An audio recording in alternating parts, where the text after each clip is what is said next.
Here is a state the size of Western Europe, where researchers have spent the last decade pulling up findings that do not fit the models. Not one or two anomalies that can be quietly set aside, a pattern of discoveries spread across the entire length of Queensland, from the reef to the inland desert, that keeps producing the same uncomfortable result. The timeline is wrong, the maps are wrong, and the people who were here first understood things about this landscape that science is only now beginning to catch up to. Spend enough time reading the recent research coming out of Queensland, and you start to notice something. The findings keep arriving with the same phrasing attached to them. Unexpected, unprecedented, earlier than previously thought. Researchers do not use words like that casually. Scientists are, as a profession, not generally given to drama. When the papers keep reaching for the same language across completely unrelated fields, that language is telling you something. Something significant is happening in this state, and most of the people driving past it on the highway have no idea it is there. This channel covers ancient Australian history that most people were never properly taught. Subscribe now and let me know in the comments if any of what follows surprises you, because if you have been following this channel for a while, some of it still surprised me. And I've been doing this for years. The map nobody expected start with water. Because in Queensland, water is the key to almost everything. Most people who picture Queensland's interior picture the same thing: red dust, flat horizons, the kind of country where the heat shimmer off the road makes distant things look like they are floating, and that picture is accurate as far as it goes, but it stops at the surface. Underneath that surface is a completely different world, and researchers mapping it have been finding things that nobody predicted when they started. Queensland sits above one of the largest underground water systems in the world. The Great Artesian Basin covers roughly 65% of Queensland's land area, extending down through New South Wales and South Australia. It holds an estimated 65,000 cubic kilometres of water, a number that is genuinely difficult to process until someone puts it next to something familiar. It is enough water to fill Sydney Harbour roughly 80,000 times over. It has been accumulating underground for somewhere between 2 million and 3 million years. That part is known. What is newer and considerably more interesting is what researchers mapping the ancient surface drainage of the basin have been piecing together about the landscape that sat above this water system before the interior dried out. Between roughly 40,000 and 15,000 years ago, during and immediately following the last glacial maximum, the Queensland interior was not the country it is today. Researchers reconstructing ancient watercourses from satellite imaging, sediment analysis, and hydrological modelling have been mapping a network of rivers, lakes, and wetland systems that covered significant portions of what is now arid or semi-arid interior Queensland, channel systems that dwarf anything currently flowing in the region, paleo lake beds that suggest bodies of standing water large enough to have fundamentally changed the ecology of the surrounding landscape. What that means in practical terms is significant. It means the interior of Queensland was habitable, genuinely richly habitable, during the period when the ancestors of today's Aboriginal Australians were moving through and settling the continent. It means the routes those people took, the places they stopped, the communities they built were laid out across a geography that no longer exists above ground in any recognizable form. Researchers working in this space have been collaborating increasingly with Aboriginal communities whose oral traditions describe water in places where no water currently is. Country where the dreaming stories reference rivers that contemporary maps do not show. For decades, that knowledge was treated as metaphor or as a description of spiritual rather than literal geography. The hydrology and sediment research now coming out of Queensland is raising the uncomfortable possibility that some of those descriptions are accurate accounts of a real landscape, a landscape that was last above water somewhere between 10,000 and 15,000 years ago. That is not metaphor. That is memory. The forest that shouldn't exist here is something that will reset your mental image of Queensland's geography, Drive west from Cairns into the inland, leave the wet tropics behind, leave the sugarcane country behind, and push out into what the maps describe as dry woodland and open savanna, country that is supposed to be categorically different from the ancient rainforest environments of the coast. Then look carefully at certain gullies, certain sheltered creek lines running between ranges, certain patches of country sitting in the rain shadow of particular ridges, and you will find plants that should not be there. Botanists working in Queensland's inland ranges over the last 2 decades have been documenting what they describe as relict rainforest patches, small, isolated pockets of vegetation that contain species belonging to plant families with origins deep in the Gondwanan period. The same families that make the Daintree extraordinary are showing up in fragments, scattered across ranges and gorges, far from any continuous rainforest cover, surviving in microclimates that have somehow maintained enough moisture and stability to keep them alive through the repeated drying cycles that transformed the surrounding landscape. Some of these patches are tiny, a few hectares sitting at the bottom of a gorge where groundwater seeps and the surrounding ridgeline cuts the desiccating wind. Others are larger and more complex, containing full canopy cover, multiple rainforest layers, and species diversity that would not look out of place in the wet tropics, in terrain that every large-scale vegetation map of Queensland classifies as dry country. The scientific significance of this is considerable. These are not recently established plant communities that drifted in from the coast. The genetic analysis of isolated inland rainforest populations being published in the last decade is showing divergence patterns that indicate very long periods of separation from coastal relatives. Some of these inland populations have been isolated long enough to have developed measurable genetic differences from the same species found in continuous coastal rainforest, which tells you that whatever microclimatic conditions allowed them to survive did so consistently enough across thousands of years of surrounding landscape change to maintain a stable, isolated population generation after generation. The practical implication is this: the refugia map of Queensland, the map of where life sheltered during the worst of the glacial drying periods, is considerably more complex than anyone had modelled. The coast held on, as scientists already knew, but the interior held on too, in dozens of small hidden pockets that the broad-scale climate models had not predicted because they were operating at a resolution too coarse to see them. Queensland's inland is, in short, hiding fragments of a world that ended tens of millions of years ago in places that look from the highway like unremarkable scrub. Pull over next time you drive through it, look at the gullies. You might be looking at a Gondwanan survivor that a passing road train has been driving past every week for 30 years without either of them knowing. The oldest astronomers on Earth. This is the chapter I find personally difficult to get through without stopping and just sitting with it for a moment. So fair warning. In 2016, a paper published in the Australian Journal of Anthropology proposed something that completely reframed how researchers understand the intellectual and scientific achievements of Australia's First Peoples.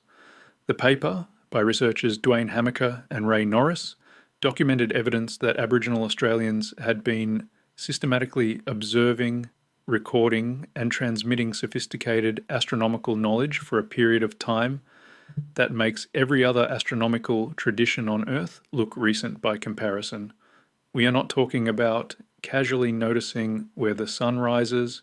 We are talking about documented, transmitted, functional astronomical knowledge, the kind that tells you when to move to seasonal food sources, when specific fish runs will occur, when particular plant foods will be ready, when to expect rain, when to initiate ceremonies tied to celestial cycles, and encoded into the Queensland landscape specifically, there are physical traces of that knowledge that researchers are still working out how to date and interpret fully. Stone arrangements across inland Queensland, some of them significant in scale, have been surveyed in recent years with the kind of precision astronomical alignment analysis previously applied to sites like Stonehenge. The results have been, to use the research community's own phrasing, remarkable. Alignments to solstice sunrise and sunset, alignments to the rising and setting points of specific stars and star clusters, orientations that correspond to the movements of Venus, structural arrangements that appear designed specifically to frame particular portions of the night sky as viewed from a specific seated position at the center of the arrangement. None of this was accidental. Accidental alignments happen. When you have enough rocks and enough sky, some of them will point at something by chance. What makes these arrangements different is the combination of precision, the deliberate choice of elevated or otherwise significant positioning, and critically, the correlation between the astronomical events they appear to mark and the ecological events that those same communities, oral traditions describe as significant at those same times of year. The system works, it was designed to work, and it was designed by people who had been refining their observational knowledge of the sky over a period of time that researchers now estimate, based on the depth and precision of the knowledge encoded in some traditions, at a minimum of 10,000 years. Some researchers working in this space have proposed that certain elements of the astronomical knowledge reflect observations dating back considerably further. Stonehenge was built approximately 5,000 years ago, the Great Pyramid of Giza approximately 4,500 years ago. Aboriginal Australians were encoding systematic astronomical knowledge into their landscape and their oral traditions before either of those things existed. And Queensland carries physical evidence of that knowledge sitting in the ground right now, in places that most people drive past on the way to somewhere else. I told you this chapter was going to be hard to get through quickly. What the reef is actually telling us: most people know the Great Barrier Reef is in trouble. The bleaching events, the rising water temperatures, the debates about agricultural runoff, the genuinely alarming coral cover data from successive surveys. That is the story that gets told about the reef, and it is a real and important story. But there is another story underneath it, literally underneath it, and it is one that researchers have only recently had the technology to begin telling properly. The Great Barrier Reef does not sit over open ocean. It sits over a drowned landscape, a coastline, plains, river valleys and hills that were above the surface of the water as recently as 18,000 years ago, when global sea levels were approximately 120 meters lower than they are today. Marine geologists and archaeologists have been mapping that drowned landscape using multi-beam sonar, sediment coring, and remotely operated vehicles, and what they have been finding has implications that go well beyond marine geology. There are river channels down there, ancient watercourses that ran across what is now the seafloor, draining country that is now permanently submerged. There are features that researchers describe as possible freshwater springs still active on the seafloor at sites that would have been dry land before the post-glacial sea level rise. There are sediment sequences that tell the story of a coastline retreating, not suddenly but over thousands of years, pushing the people who lived on it progressively inland as the water rose. Because people did live on it. This needs to be stated clearly. The land that is now underwater beneath the Great Barrier Reef was inhabited. It was part of the country of the coastal Aboriginal peoples of Queensland. The archaeological sites that document the earliest human presence on that coast, the middens, the hearths, the stone tool scatters that researchers find on the current land surface, represent only the inland portion of a human occupation that extended significantly further seaward than anything currently above the waterline. The full extent of the oldest occupation of Queensland's coast is sitting under approximately 120 metres of water. It has not been excavated. It may be partially preserved in the sediment sequences of the seafloor, and it is scientifically inaccessible using current methods at anything other than the most preliminary survey level, which means every figure you have ever read about the earliest confirmed human presence on Queensland's coast is almost certainly an underestimate. The real occupation timeline begins somewhere offshore, underwater, waiting for the technology that does not quite exist yet to tell us what is actually down there. The reef is not just a living ecosystem, It is a lid on a library, and we have not yet worked out how to read it properly. The megafauna question nobody has answered. Queensland has bones, remarkable, enormous, unsettling bones, and the story those bones are telling researchers keeps changing in ways that nobody in the field predicted when the modern phase of megafauna research began. Australia's megafauna, the continent's community of giant animals that included creatures like Diprotodon, a wombat-like animal the size of a hippopotamus, Procoptodon, a short-faced kangaroo standing roughly 2 meters tall, and Thylacoleo, a marsupial lion with the most powerful bite force relative to body size of any mammal known to science. These animals are generally described as having gone extinct somewhere around 46,000 years ago. That date comes from work published in 2001 and became the standard reference point for almost everything that followed. The researchers who produced it were serious scientists doing rigorous work. The problem is that Queensland keeps producing fossils that do not fit comfortably around that date.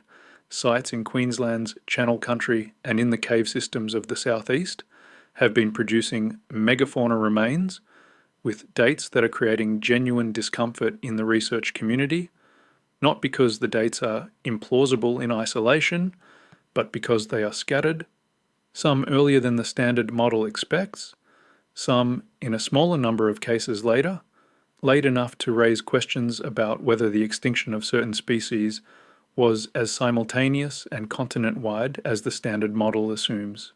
The honest answer, and researchers working in this area will give you this answer if you ask them directly, is that the Queensland megafauna record is not yet complete enough to be definitive about. The fossil record is patchy by nature. Dating methods applied to bone in tropical and subtropical environments carry specific uncertainties, and the sheer size of Queensland means there are cave systems, there are sediment sequences, there are fossil-bearing deposits that have simply not been found yet. What has been found is already complicating the picture considerably. A 2020 study examining megafauna remains from sites across Queensland's southeast found evidence of survival in certain environments significantly later than the broad continental date suggests. The same study found evidence of habitat use that challenges the prevailing model of megafauna as open country grazers who lost their ecological footing when human hunters arrived and began modifying the landscape with fire. Some of these animals, the evidence suggests, were more ecologically flexible than the models assumed, which raises its own uncomfortable question. If they were flexible enough to survive in marginal habitats well after the continental extinction date, what finally finished them off? And are we sure we know? The megafauna debate in Queensland is not resolved. Anyone telling you it is resolved is not keeping up with the literature. The bones keep coming up, and they keep asking questions that the current models cannot cleanly answer. The rock art timeline gets blown apart. I want to be precise about what I mean by blown apart, because that is a phrase that gets overused, and I do not want to use it carelessly here. What I mean is this. The dating results coming out of Queensland rock art sites over the last decade are producing numbers that are making archaeologists, people who have spent entire careers working with this material, stop and check their methodology before they will accept the result. That is not blown apart for dramatic effect. That is blown apart because the numbers are genuinely confronting. Queensland contains one of the most significant concentrations of rock art in the world. The Laura Basin in Cape York Peninsula alone holds an estimated 4,000 individual rock art sites spread across a landscape of sandstone escarpments, sheltered overhangs, and deep rock shelters, sites that have been documented, partially studied, and chronologically debated for decades. The debate about dating Australian rock art has always been technically difficult. Pigment-based art, ochre on rock, does not yield directly to radiocarbon dating because the pigment itself does not contain sufficient organic material for the method to work cleanly on. Researchers have historically dated the art indirectly by dating organic material deposited over the art or by dating the sediment layers associated with its production. methods that provide a minimum age rather than the actual age of the art itself. New techniques developed and refined over the last 15 years are changing this. Optically stimulated luminescence dating applied to the mineral crusts that form over rock art surfaces. Uranium series dating applied to calcium carbonate deposits overlying painted surfaces. Microanalysis of the pigment composition itself to identify organic binders that can be dated directly. When these techniques have been applied to Queensland sites, the numbers coming back have been producing exactly the reaction I described. Results at certain Cape York sites are pushing back into ranges that, if confirmed, would place the production of some art during or before the period when the continental landmass still had a significantly different coastline. When the landscape those artists were painting in looked substantially different from the one visible today. The implications for understanding the intellectual and cultural life of early Australians are significant. Rock art is not subsistence behaviour. It is not something you do because you have to. It is evidence of symbolic thought, of a relationship with place sophisticated enough to be rendered visually and transmitted across generations. Finding evidence of that behaviour pushed substantially earlier than previously confirmed changes what we understand about the cognitive and cultural capabilities of the people who are here. It also changes what we understand about the relationship between those early Australians and the landscape they were representing. Some of the animals depicted in Queensland's oldest art include species that are extinct, animals that have not been alive in this landscape for thousands of years, preserved on the rock face by people who saw them, painted from life. That is not archaeology, that is portraiture. And the subjects have been gone for longer than most of the world's oldest written languages have existed. What this all means. Pull back now from the individual discoveries and look at the pattern they make together. Underground water systems mapping a landscape of ancient rivers and lakes that supported human habitation across Queensland's interior during the period when the continent was being settled. Inland refugia preserving Gondwanan plant communities in places the large-scale models said should not have survived the glacial drying. Astronomical knowledge encoded into the landscape with a precision and antiquity that predates every other formal astronomical tradition on Earth. A drowned coastline beneath the Great Barrier Reef carrying the earliest chapters of Queensland's human occupation in sediment sequences that current technology cannot yet fully read. A megafauna record that keeps producing dates and ecological evidence that the standard extinction model cannot cleanly accommodate. Rock art timelines being pushed back into ranges that change what we understand about the intellectual life of Australia's first people. These are not 6 separate stories. They are 6 expressions of the same story.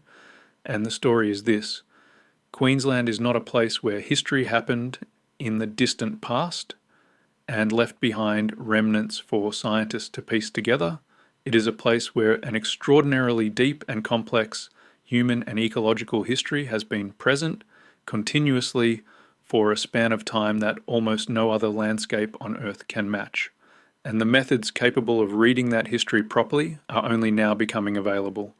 The researchers working in this space consistently make the same observation when asked about the pace of discovery. It is accelerating. Not because more scientists are suddenly interested, though that is also true, but because the technology is improving faster than anyone expected a decade ago. Luminescence dating, ancient DNA analysis, multi-beam seafloor mapping, satellite-based vegetation analysis, airborne LiDAR revealing landscape features invisible from the ground. Each of these tools is opening up questions that could not previously be asked because the material to ask them of could not previously be accessed. And underneath all of the technology is the oldest data set in the room, the knowledge held by Aboriginal communities across Queensland, oral traditions and ecological understanding that have been accumulating and being refined for a minimum of 50,000 years. Knowledge that researchers are increasingly recognizing not as supplementary local colour to be acknowledged respectfully and then set aside, but as a primary source of information about this landscape that the scientific record has barely begun to cross-reference properly. The Kuku-Yalanji described water in places where no water currently flows. The hydrology research says there used to be. Aboriginal astronomical traditions encode observations of the sky whose precision implies a depth of continuous practice that pushes well beyond any time frame the written record can confirm. The rock art depicts animals that have been extinct for thousands of years, drawn by people who watch them move. The megafauna bones keep turning up in places and at dates that do not fit the model, built without reference to the indigenous ecological knowledge of the communities who lived alongside those animals. There is a version of Australian science where the knowledge held by the oldest continuous cultures on Earth is treated from the beginning as a primary source rather than a footnote.